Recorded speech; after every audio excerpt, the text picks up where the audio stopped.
O Dia das Mães nos traz um convite para a celebração e o encontro em família.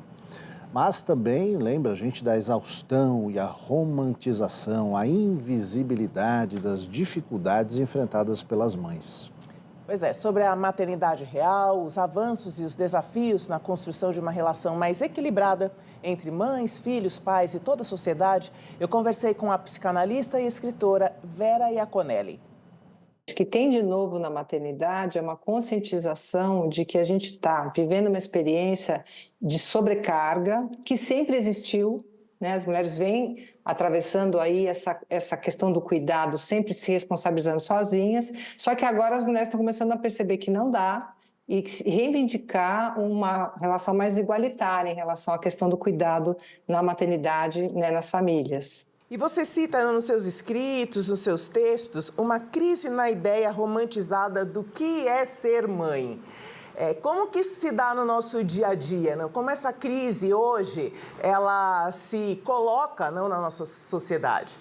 Então, a crise é a seguinte questão: a gente tem 50% dos lares brasileiros chefiados por mulheres e desse montante, grande parte sozinhas. Como é que elas podem estar em dois lugares ao mesmo tempo? Como é que elas podem ser as provedoras financeiras dos lares e ainda as cuidadoras principais? Então, a gente tem aí uma situação paradoxal que tem levado a muito sofrimento e que a gente está tentando denunciar para ver se a gente consegue um arranjo diferente. Então, acho que é isso que se vive hoje, né? A maternidade é uma tarefa maravilhosa, gigantesca, mas ela não pode fazer com que as mulheres sucumbam, né? E nessas múltiplas tarefas, toda essa exaustão e com essa discussão não mais recente e mais frequente, a gente pode falar em quais avanços reais? Olha, as pessoas, justamente por elas estarem se queixando, elas estão começando a se conscientizar, estão começando a reivindicar, os homens estão começando a sentir a importância deles como pais. O pai não é aquela pessoa que chega no fim do dia para dar bronca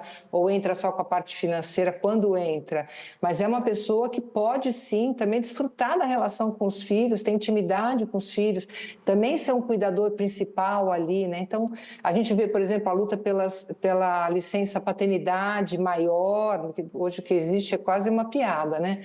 E também para poder dividir isso de um outro jeito. Os homens estão se conscientizando de que ser pai pode ser muito legal, não precisa deixar tudo nas costas das mulheres. E as empresas, o ambiente de trabalho também têm um papel fundamental não, nessa relação e no avanço dessa relação. É perfeito você falar isso, porque não se trata só de uma questão entre homens e mulheres dentro de casa. A gente tem o Estado, a gente tem as empresas, a gente tem as universidades, a gente tem as famílias.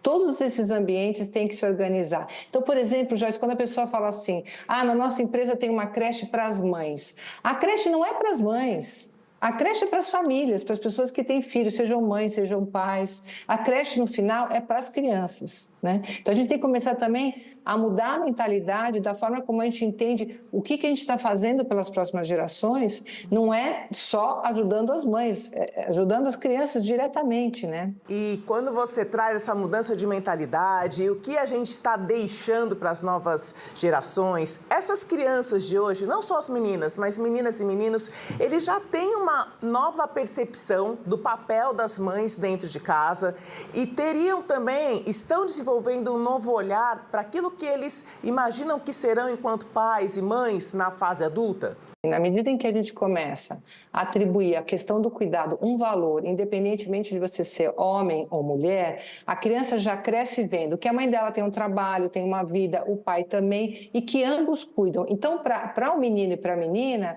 ser um cuidador não é uma questão de ser menino ou ser menina, é questão de ser um ser humano dentro de uma sociedade. Isso vai criando uma outra forma de ver a própria masculinidade, né? Então, a gente sai daquela masculinidade que chega só para competição, só para tentar explorar as coisas e começa a ter uma visão um pouco mais humana das relações, né? E Vera, nessa desconstrução, muitas mães ainda enfrentam uma culpa exagerada por não dar conta, ou por, de repente, ter a vontade real de adiar essa maternidade, de deixar mais para frente e pagar o preço também, né, por essa escolha.